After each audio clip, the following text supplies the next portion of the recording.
हमने हाइगेंस के तरंग सिद्धांत चैप्टर पढ़ा था, हाइगेंस का तरंग सिद्धांत क्या, उसकी प्रकृति क्या है। तो हमने एक टॉपिक पढ़ लिया था कि हाइगेंस का तरंग सिद्धांत है क्या, ठीक है। उसमें जो थोड़ी बहुत हेडिंगें थी वो भी हमने पढ़ ली। अब जो हम पढ़ रहे हैं ये मोस्ट इंपॉर्टेंट है, ये पेपर में आपको मिलेगा जरूर। हाइगेंस के द्वितीयक तरंगिकाओं का सिद्धांत क्या है और इसके आधार पर हम क्या क्या व्याख्या कर सकते हैं, ये भी आपको मिलेगा, ठीक है। और यही इंपॉर्टेंट है, ठीक है। या तो आपको व्याख्या मिलेगी बेटा और या तो आपको सिद्धांत लिखने को मिलेगा जरूर, किसी ना किसी सेट में आएगा जरूर यूपी बोर्ड के, ठीक है। हर साल आने वाला क्वेश्चन इस साल भी आया था यूपी बोर्ड में, ये 100% आता है बेटा, ठीक है, एग्जाम में, ठीक है। तो ये भी पढ़ेंगे और इसके बाद इसके द्वारा जो व्याख्या वो भी पढ़ेंगे, ठीक है। तो क्या लिखा है, हाइगेंस के द्वितीयक तरंगिकाओं के सिद्धांत के आधार पर, द्वितीयक तरंगिकाओं का सिद्धांत क्या है पहले देख लेते हैं। तो हाइगेंस ने तरंग सिद्धांत दिया, वो पहले वाले वीडियो में है। द्वितीयक तरंगिका सिद्धांत क्या दिया अब इस वीडियो में बताते हैं आपको, ठीक है। तो हाइगेंस ने तरंगों को संचरित होने के लिए, माध्यमों में संचरित होने के लिए, अलग अलग माध्यमों में एक सिद्धांत दिया था, उसका जो नाम रखा था वो था द्वितीयक तरंगिकाओं का सिद्धांत, ठीक है। ये हाइगेंस के अनुसार है क्या।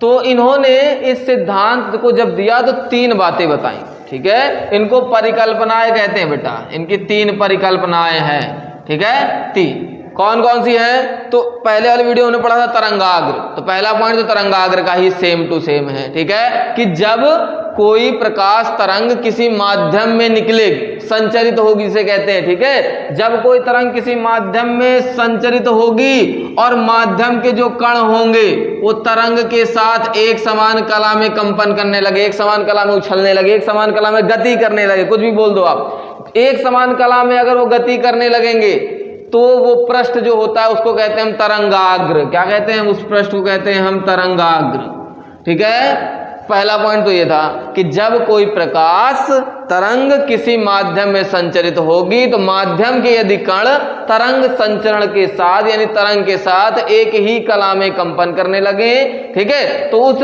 पृष्ठ को हम बोलते हैं तरंगाग्र। ये उन्होंने पहला पॉइंट बताया द्वितीयक तरंगिकाओं के सिद्धांत में। दूसरा क्या था, तो उन्होंने बताया कि तरंगाग्र, यदि पृष्ठ तरंगाग्र है तो तरंग, मान लिया पृष्ठ क्या है तरंगाग्र, तो इस तरंगाग्र का जो प्रत्येक बिंदु है वो एक नया प्रकाश स्रोत है।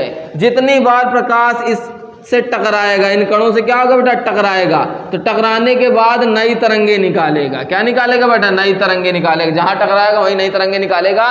यानी उन्होंने बताया कि तरंगाग्र का जो प्रत्येक बिंदु है वो सभी बिंदु एक नए तरंग स्रोत के जैसा व्यवहार करते हैं। स्रोत का मतलब होता है प्रकाश को निकालना, अगर प्रकाश स्रोत है तो प्रकाश निकलेगा, ऐसे ही जहां टकराया वहीं से प्रकाश निकलना चालू, तो एक नया स्रोत बनाएगा, ठीक है। तो क्या बताया कि तरंगाग्र का प्रत्येक बिंदु, तरंगाग्र के पृष्ठ का प्रत्येक बिंदु एक नए तरंग स्रोत के भांति व्यवहार करेगा, यानी बनाता है, और उनसे जो तरंगे निकलते हैं, अब ये प्रकाश स्रोत बना, इससे तरंगे निकलेंगी। यदि ये जो भी तरंगे निकलेंगी, इन्हीं तरंगों को कहते हैं हम द्वितीयक तरंगिकाएं। क्या कहते हैं बेटा, द्वितीयक तरंगिकाएं। इनका जो दूसरा नाम है उन्हीं को कहते हैं गोली तरंगे। किसी भी बिंदु से निकलने वाली, बिंदु प्रकाश स्रोत से निकलने वाली तरंगे गोली होती है, और उसी बिंदु प्रकाश स्रोत को बहुत दूर तक ले जाओ तो वो फिर समतल हो जाता है। कैसा हो जाता है बेटा, समतल तरंगाग्र, समतल प्रकाश किरणें हो जाती है, तरंगे हो जाती है हमारी, ठीक। तो दूसरा पॉइंट क्या लिखा कि तरंगाग्र का प्रत्येक बिंदु एक नए तरंग स्रोत के भांति क्या करेगा, व्यवहार करेगा, और उस स्रोत से निकलने वाली जो भी तरंगे होंगी उनका नाम होगा द्वितीयक तरंगिकाएं, और इन्हीं का दूसरा नाम होगा गोली तरंगे। क्या होगा बेटा, गोली तरंगे, ठीक है। ये दूसरा पॉइंट था उनका। थर्ड सिंपल सा है कि यदि ये जो निकल रही है, ये प्रकाश गिरा, नया स्रोत बना और यहां से प्रकाश किरणें निकली काफी सारी, और इनको क्या कहेंगे हम, कौन सी तरंगे, दूसरे प्रकाश स्रोत से निकल रही है ना, तो द्वितीयक। और द्वितीयक तरंगिकाओं से स्पर्श करता हुआ अगर कोई हम पृष्ठ खींच दे, उनको छूता हुआ जाए, कोई काल्पनिक पृष्ठ खींचा जाए, तो एक नया तरंगाग्र प्रदर्शित करता है। क्या बनाता है फिर वो, एक नया तरंगाग्र, यानी ऐसा पथ बनाएगा जिसके कण समान कला में उछल रहे होंगे, समान कला में गति कर रहे होंगे कला में, ठीक है। फिर से देखो तीसरा पॉइंट क्या है हमारा, थर्ड पॉइंट, यदि द्वितीयक तरंगिकाएं जो निकल रही हैं, यदि द्वितीयक तरंगिकाओं को स्पर्श करता हुआ कोई पृष्ठ, काल्पनिक पृष्ठ खींच दिया जाए, तो वो जो पृष्ठ खींचा जाएगा इनको स्पर्श करता हुआ, वो एक नया तरंगाग्र अपने आप को बताएगा। क्या बताएगा? कि हम एक नया तरंगाग्र हैं। नए तरंगाग्र को क्या करेगा? प्रदर्शित करेगा। ठीक है। और तरंगाग्र का मतलब यानी जो भी पृष्ठ बना, इसके कण समान कला में क्या कर रहे होंगे? कंपन कर रहे होंगे। ठीक। तो यदि किसी क्षण, बुक में जो लिखा है आपके, यदि किसी क्षण द्वितीयक तरंगिकाओं से स्पर्श करता हुआ कोई काल्पनिक पृष्ठ क्या किया जाए? खींचा जाए। तो यदि काल्पनिक पृष्ठ खींचा जाएगा तो एक नया तरंगाग्र बनाता है। ठीक है। ये उनका तीसरा पॉइंट था। बस इन्हीं 3 पॉइंट को जैसे ही लिखेंगे वैसे इसी को कहते हैं गति, क्या कहते हैं? द्वितीयक तरंगिकाओं का सिद्धांत। किसके द्वारा दिया गया? हाइगेंस के द्वारा दिया गया था। ठीक है। अब देखो एक बार दोबारा देख लेते हैं कि द्वितीयक तरंग सिद्धांत में स्टार्टिंग से क्या लिखेंगे। तो स्टार्टिंग से लिखेंगे हम लोग कि हाइगेंस ने प्रकाश तरंगों को संचरित होने के लिए, किसी माध्यम में संचरित होने के लिए एक तरंग सिद्धांत दिया था जिसे द्वितीयक तरंगिकाओं का सिद्धांत कहते हैं। और निम्नलिखित परिकल्पनाएं दी। परिकल्पनाएं क्या कितनी थी? 1 2 3। पहली जो थी वो तरंगाग्र वाली थी। क्या थी?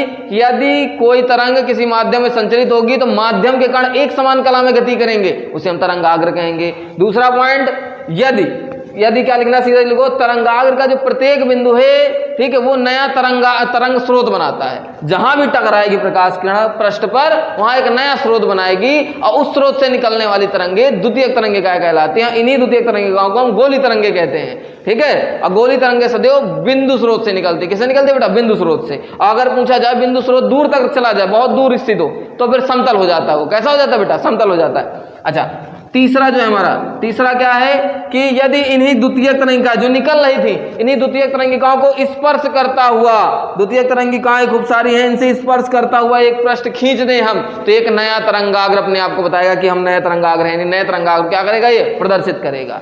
यह है हाइगेंस के द्वितीयक तरंगिकाओं का सिद्धांत। अब इसके आधार पर कर क्या सकते हैं? तो इसके आधार पर प्रकाश के परावर्तन की व्याख्या, प्रकाश के अपवर्तन की व्याख्या और प्रकाश के विवर्तन की, प्रकाश के व्यतिकरण की व्याख्या हम, यानी इसके द्वारा, इस सिद्धांत के द्वारा हम ये सब घटनाएं का वर्णन कर सकते हैं अपने अनुसार। ठीक है। इस सिद्धांत को लगाकर ये चीजें ज्ञात की जा सकती हैं। परावर्तन, अपवर्तन, व्यतिकरण, विवर्तन। बस एक नहीं की जा सकती, वो है ध्रुवण।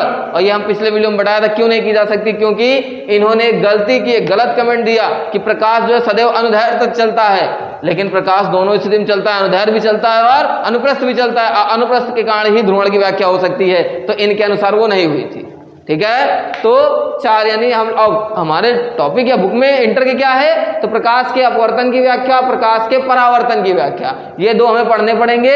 इसके बाद नेक्स्ट वीडियो में आपको दोनों प्रूवमेंट बताएंगे आपको।